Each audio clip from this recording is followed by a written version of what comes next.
Bon là Thierry, on a quitté les vignes pour passer à l'étape du triage. Voilà, donc la vendange est réceptionnée sur une table de tri vibrante où on sépare les raisins qui ne nous plaisent pas, ceux qui ne sont pas mûrs ou ceux qui sont trop pourris, et également les feuilles qui traînent. Et le fait que la table soit vibrante, tous les insectes ou les détritus du vin, du raisin, tombent par gravité en dessous. Donc ça c'est absolument fabuleux.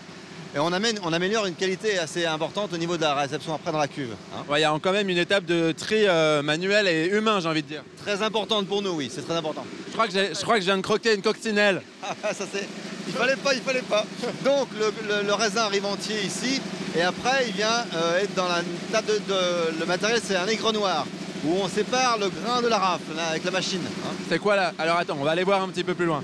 Ah oui, on dirait des grosses billes noires ou alors des myrtilles. T'es sûr que c'est pas des myrtilles? Non, c'est toujours du raisin de Cabernet Franc. Donc on a la rafle qui est le support du raisin. Hein. C'est ce qu'on voit dans la grande caisse. Et qu'on sépare voilà, avec le matériel.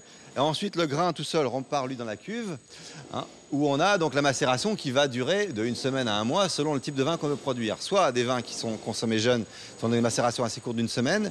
Et dès demain, on va commencer à piger au pied. Et pour terminer le pigeage au bout de 3 semaines de macération, on le fait au pijou. Parce qu'il y a un risque de tomber dans le jus, au fond. Ouais, et donc de se noyer dans le vin. Voilà. Et en fait, c'est là-dedans, et vous allez vraiment avec les pieds, c'est pas un mythe. Voilà, depuis 98, on pige toutes les cuves au pied.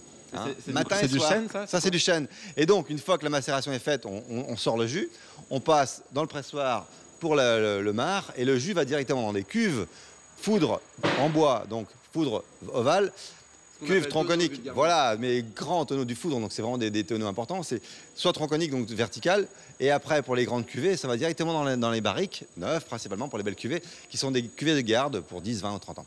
Bon alors, moi j'ai une question que tout le monde se pose, je pense. Comment on fabrique le rosé en fait? Alors on ne fabrique pas en produit, donc ça veut dire qu'en fin de compte c'est le même raisin qui est noir à la base, mais quand on presse un raisin noir, le jus est blanc. Oui. C'est pour ça qu'on appelle le blanc de noir en champagne. Et donc là, le fait de mettre le raisin noir en pressoir, on a un jus qui est déjà légèrement coloré, qui est rosé, simplement. D'accord, tout simplement. Et le même raisin, lui, sert à faire du rouge, en macération. Bon bah super, je te laisse travailler, merci. Merci 1000 fois. Bon Alicia, j'ai une super idée.